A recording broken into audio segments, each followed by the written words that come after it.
America के दो राज्यों कनेक्टिकट और न्यूयॉर्क में मांस खाने वाले बैक्टीरिया से 3 लोगों की मौत हो गई है। इसमें 2 लोग समुद्र में तैरने के बाद और एक होटल में कच्ची सीप खाने के बाद विब्रियो वल्निफिक्स नाम की बैक्टीरिया से संक्रमित हो गए थे। ये एक मांस खाने वाला बैक्टीरिया होता है। इस बैक्टीरिया की चपेट में आने वाले 5 में से एक मरीज की बीमार पड़ने से 1 दिन बाद ही मौत हो जाती है। यही वजह है कि 28 जुलाई को कनेक्टिकट के हेल्थ डिपार्टमेंट ने लोगों को समुद्र के खारे पानी में नहीं उतरने की चेतावनी दी, साथ ही कच्ची सीप को खाने से भी मना किया। आज NIN में जानेंगे कि मांस खाने वाला बैक्टीरिया क्या है और ये कैसे लोगों को अपना शिकार बनाता है। सबसे पहले तो ये मांस खाने वाला बैक्टीरिया है क्या? अमेरिकी रोग नियंत्रण और रोकथाम सेंटर के मुताबिक वैज्ञानिक भाषा में मांस खाने वाले बैक्टीरिया को नेक्रोटाइजिंग फासिसाइटिस कहते हैं। कई बार विब्रियो वल्निफिक्स नाम के बैक्टीरिया की वजह से भी इस तरह के संक्रमण होते हैं, जब ये शरीर में किसी जख्म या कटी फटी त्वचा के रास्ते घुसते हैं। इस बैक्टीरिया का खाना इंसान की कोशिकाएं और ऊतक यानी कि टिश्यूज होते हैं। टिश्यू कोशिकाओं से बने होते हैं और एक जैसे टिश्यू से मिलकर अलग अलग अंग बनते हैं। ये शरीर में घुसने के बाद काफ़ी तेज़ी से अपनी संख्या बढ़ाते हैं और अंगों को खाने लगते हैं। दूसरा सवाल, विब्रियो वल्निफिक्स बैक्टीरिया क्या है और ये कितना खतरनाक है? नेशनल लाइब्रेरी ऑफ मेडिसिन के मुताबिक विब्रियो और वल्निफिक्स दोनों लैटिन भाषा के शब्द हैं। इनमें से एक विब्रियो का अर्थ हिलना या कंपन करना और वल्निफिक्स का अर्थ घायल करना है।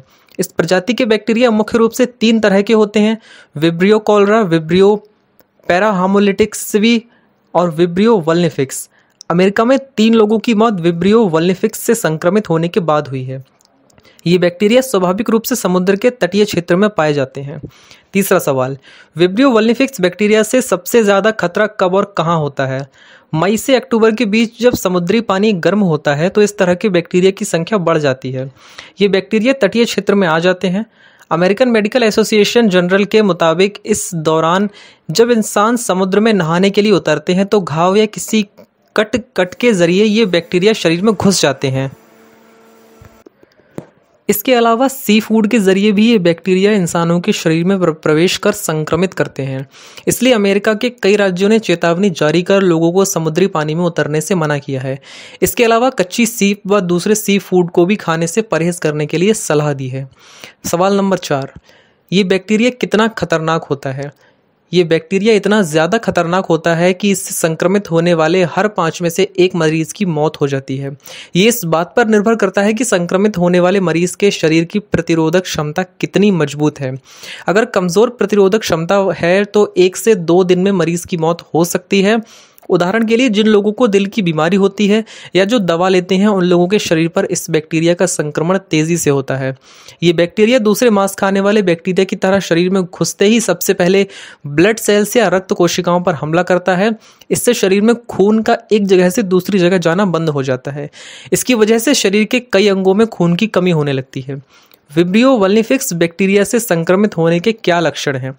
अमेरिका के centre for disease control and prevention यानी CDC के मुताबिक विब्रियो बैक्टीरिया से संक्रमित होने पर दस्त होने लगते हैं। इससे संक्रमित मरीजों में ये मुख्य लक्षण देखने को मिलते हैं, जैसे जी मिचलाना, उल्टी आना, बुखार लगना, ठंड लगना etc। इस बैक्टीरिया से संक्रमित होने के बाद 24 घंटे बाद ही इस तरह के लक्षण दिखने लगते हैं। लगातार 3 दिनों तक ऐसे ही लक्षण दिखते हैं। इस बैक्टीरिया का संक्रमण शरीर में कैसे फैलता है? किसी व्यक्ति के शरीर में मांस खाने वाले बैक्टीरिया के संक्रमण को लेकर 2 तर्क हैं। पहला तर्क, कुछ रिसर्चर्स का मानना है कि ये बैक्टीरिया पहले शरीर के बाहरी हिस्से जैसे नाक, गले, त्वचा पर होते हैं। ये तब तक नुकसान नहीं पहुंचाते जब तक कि शरीर के अंदर नहीं घुस जाते हैं। कटी फटी त्वचा के जरिए शरीर में घुसते हैं। इसके बाद दिल, फेफड़ों या मांसपेशियों में इन्फेक्शन तेजी से फैलाते हैं। दूसरा तर्क, डॉक्टर जेफ स्पिस्टर ने इस तरह के बैक्टीरिया पर 2004 में रिसर्च किया था। उनका कहना है कि मकड़ी या किसी कीट के काटने से नहीं बल्कि ये इन्फेक्शन घाव, खुजली आदि में होने वाले बैक्टीरियल इन्फेक्शन के जरिए फैलता है। इस इन्फेक्शन से कैसे बचा जा सकता है? मांस खाने वाले बैक्टीरिया के इन्फेक्शन को रोकने का कोई निश्चित तरीका नहीं है। हालांकि गर्म समुद्री पानी में उतरने से बचकर या फिर कच्चे सी फूड नहीं खाकर आप इस बीमारी से बच सकते हैं। अगर आपको पहले से कोई घाव है तो उसकी अच्छे से देखभाल करें, साफ सफाई अपनाएं और समुद्र में जाने से बचें। भारत में विब्रियो वल्निफिक्स से क्या संक्रमण का कितना खतरा है? ये संक्रमण मुख्य रूप से सी फूड के जरिए फैलता है। भारत में भी सी फूड खाने का कल्चर तेजी से बढ़ रहा है। भारत सरकार के पशुपालन एवं डेयरी विभाग के मुताबिक 2023 में देश की सी फूड बाजार का 1 लाख करोड़ से ज्यादा के होने का अनुमान है। सालाना 10 से 15% के हिसाब से ये बाजार बढ़ रहा है। ऐसे में इस संक्रमण के भारत में फैलने की आशंका को नकारा नहीं जा सकता है। हालांकि भारत में ज़्यादातर लोग पकाकर सी फूड खाते हैं, इस वजह से यहाँ इस संक्रमण के फैलने की संभावना बेहद कम है। इस खबर पर आपकी क्या राय है, कमेंट करके ज़रूर बताएं।